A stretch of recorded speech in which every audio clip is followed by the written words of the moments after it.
नमस्ते मित्रों, सभी को जय श्री राम। आज हम जानेंगे क्रिसमस डे मनाने वाले हिंदुस्तानी, जरा इसको भी जान लीजिए। क्रिसमस भारत का त्यौहार नहीं है, बल्कि धर्मांतरण कराने वाले ईसाई मिशनरियों का है। फिर भी कुछ न समाज लोग क्रिसमस मनाते हैं। क्रिसमस मनाने से पहले जान लें कि 20 दिसंबर से 27 दिसंबर तक क्या हुआ था और हमें क्या करना चाहिए। भारत पर मुगल साम्राज्य था। मुगल शासन औरंगजेब एक कट्टर मुसलमान था और धर्मांध होकर इस्लाम स्वीकार करने के लिए उसने हिंदुओं को अनेक प्रकार के कष्ट दिए थे। यह संपूर्ण भारत को इस्लाम का अनुयायी बनाना चाहता था। उसके आदेशों पर अनेकों स्थानों पर मंदिरों को तोड़कर मस्जिदें बनाई गई। हिंदुओं पर नाना प्रकार के कर लगाए गए। कोई भी हिंदू शास्त्र धारण कर सकता था। घोड़े पर सवारी करना भी हिंदुओं के लिए वर्जित था। औरंगजेब भारतीय संस्कृति तथा धर्म को जड़ मूल से समाप्त कर देना चाहता था। हिंदुओं में अपनी कलह के कारण जुल्म का विरोध नहीं हो रहा था। इन्हीं जुल्मों के खिलाफ आवाज़ उठाई दशक गुरु गोविंद सिंह जी ने। उन्होंने निर्बल हो चुके हिंदुओं में नया उत्साह और जागृति पैदा करने का मन बना लिया।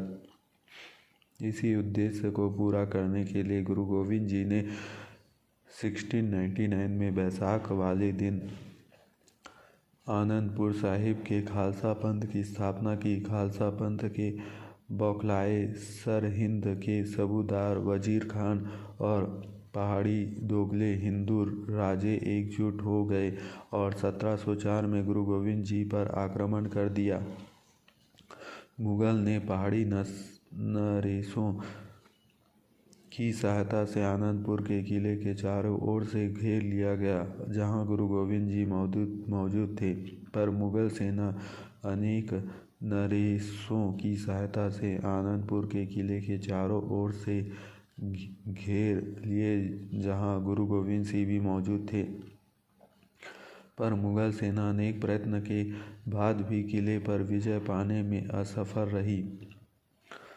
सिखों ने बड़ी दिलेरी से इनका मुकाबला किया और 7 महीने तक आनंदपुर के किले पर कब्जा नहीं होने दिया। हताश होकर औरंगजेब ने गुरु जी को संदेश भेजा और कुरान की कसम खाकर गुरु जी से किला खाली करने के लिए विनती की और कहा कि यदि गुरु गोविंद सिंह आनंदपुर का किला छोड़ चले जाते हैं तो उनको युद्ध नहीं किया जाएगा। गुरु जी को औरंगजेब के कथन पर विश्वास नहीं था, पर फिर भी सिख की सलाह पर गुरु जी घोड़े में सिख सैनिकों के साथ 20 दिसंबर 1704 की रात को किला खाली कर बाहर निकल और रोपड़ की ओर कूच कर गए। जब इस बात का पता मुगलों को लगा तो उन्होंने सारी कस्में तोड़ डाली और गुरु जी पर हमला कर दिया। लड़ते लड़ते सिख सिरसा नदी पार कर गए और चमकौर की गाड़ी में गुरु जी और उनके 2 बड़े साहबजादों ने मोर्चा संभाला। ये युद्ध अपने आप में खास था, क्योंकि 80,000 मुगलों को केवल 40 सिखों ने मुकाबला किया था और पूरे मुगलों को समाप्त किया था। जब सिखों का गोला बारूद खत्म हो गया तो गुरु गोविंद जी ने 5 सिखों का जत्था बनाकर उन्हें मैदानी जंग में भेजा। सिख सैनिक बहुत कम संख्या में थे, फिर भी उन्होंने मुगल से डटकर मुकाबला किया और मुगल सेना में हजारों सैनिकों की मौत के घाट उतार दिया। इस लड़ाई में गुरु जी ने इजाज़त लेकर बड़े साहबजादे भी शामिल हो गए। लड़ते लड़ते वो सिरसा नदी के पार गए और वीरता के साथ लड़ते हुए 18 वर्षीय अजीत सिंह और 15 वर्षीय जुझार सिंह वीरगति को प्राप्त हुए। आनंदपुर छोड़ते समय ही गुरु गोविंद जी का परिवार बिखर गया था। गुरु जी के दोनों छोटे पुत्र जोरावर सिंह तथा फतेह सिंह अपनी दादी माता गुजरी के साथ आनंदपुर छोड़कर आगे बड़े जंगल पहाड़ों को पार करते हुए वे एक नगर में पहुंच गए। वहां कम्मो नामक पानी ढोने वाले एक गरीब मजदूर ने गुरु पुत्र व माता पुजारी को प्रेम पूर्वक सेवा की। इन सभी के साथ घुंग नामक एक ब्राह्मण, जो कि गुरु गोविंद सिंह के पास 22 वर्ष से रसोइयों का काम कर रहा था, वो भी आया हुआ था। उसने रात में माता जी के सोने की मोहरों वाली गठरी चोरी कर ली। सुबह जब माता जी ने गठरी के बारे में पूछा तो वे सिर्फ आग बबूला ही हुआ, बल्कि उसने धन के लालच में गुरु माता व बालकों में विश्वासघात किया और एक कमरे के बाहर से दरवाजा बंद कर उन्हें कैद कर दिया तथा मुगल सैनिकों को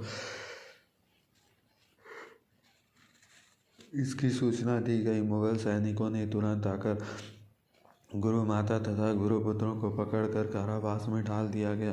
कारावास में रात भर माता गुजरी बालकों को सिख गुरुओं के त्याग तथा बलिदान की कथाएं सुनाती रही।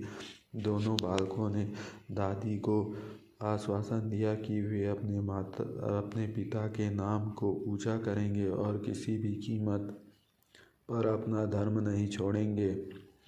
बच्चों को बोला, तुम अपना धर्म त्याग कर इस्लाम कबूल कर लो। दोनों बालक एक साथ बोल उठे, हमें अपना धर्म प्राणों से भी प्यारा है, हम उसे अंतिम सांस तक नहीं छोड़ सकते। दोनों बच्चों को जिंदा दीवार में चुन लिया। दोनों बच्चों ने अपने देश धर्म के लिए वीर गति प्राप्त की।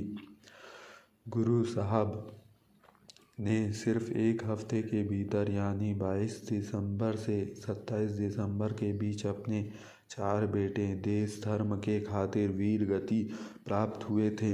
20 दिसंबर को श्री गुरु गोविंद सिंह जी के परिवार सहित श्री आनंदपुर साहिब का किला छोड़ा। 21 व 22 दिसंबर को गुरु साहिब अपने दोनों बड़े पुत्रों सहित चमकौर के मैदान में पहुँचे और गुरु साहिब की माता और छोटे दोनों साहबजादों का गंगू नामक ब्राह्मण का जो भी कभी गुरु घर का रसोइया था, उन्हें अपने साथ अपने घर ले आया।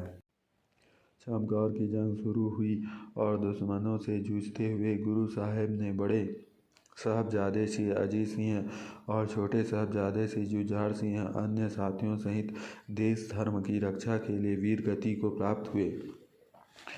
23 दिसंबर को गुरु साहिब की माता गुजर कौर जी और दोनों छोटे साहबजादे गंगू ब्राह्मण के द्वारा गहने एवं अन्य सामान चोरी करने के उपरांत तीनों को मुखबरी कर मोरिंडा के चौधरीगन खान और मनी खान के हाथों गिरफ्तार करवा दिया गया और गुरु साहिब को अन्य साथियों की बात मानते हुए चमकौर छोड़ना पड़ा।